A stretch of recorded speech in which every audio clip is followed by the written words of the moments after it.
vereadores, você que está nas redes sociais, né, eu só gostaria de complementar o nosso primeiro assunto na parte da manhã de hoje, desse fato que aconteceu na prefeitura, senhora presidente, né, e parabenizar a ação ali dos colegas, né, servidores, num primeiro momento, então, da assessoria do gabinete da vice-prefeita, do gabinete do prefeito Odiló, e agradecer a confiança por terem nos acionado também, visto que sou um operador de segurança pública, mesmo que na reserva, né? E parabenizar com muita ênfase os servidores da Guarda Municipal, principalmente naquele primeiro momento ali, o senhor Borges, que é um senhor muito simpático, que fica ali na portaria da prefeitura, né?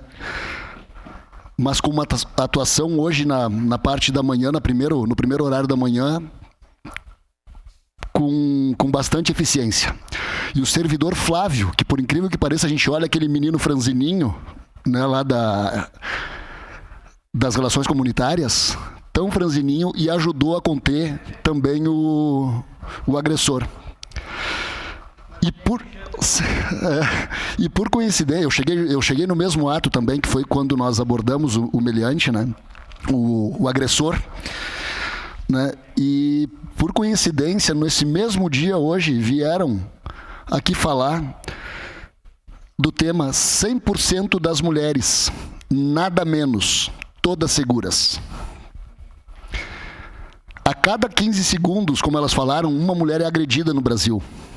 Uma mulher é morta no país a cada 6 horas, vítima de violência doméstica. Então, hoje, com muito orgulho, eu digo que aqui em Caxias não aconteceu. Nós evitamos, junto com esses servidores da Prefeitura Municipal, a morte de uma mulher. Então, senhora presidente, né, todos temos que estar atentos todos os dias. Né, e não só pelas mulheres, por óbvio, que são mais frágeis, né, mas a todos.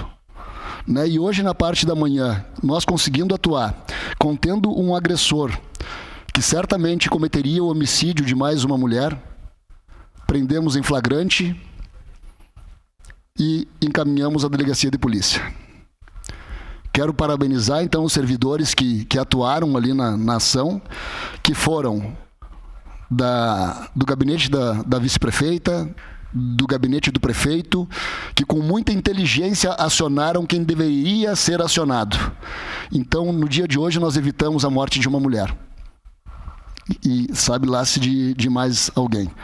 Né? Então, parabenizar o senhor Flávio Fernandes, o Borges, guarda municipal, que quem chega ali, ele até tem uma cara de brabo, né? Mas não, é um senhor muito simpático, mas muito atuante na segurança pública. Parabéns. Parabéns à Guarda Municipal também, que com muita velocidade, com muita agilidade, né, chegou ao local onde estava o agressor ali para efetuar a prisão.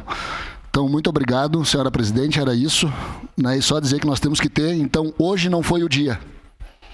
Hoje nós evitamos a morte de uma mulher aqui em Caxias do Sul. Era isso, senhora presidente.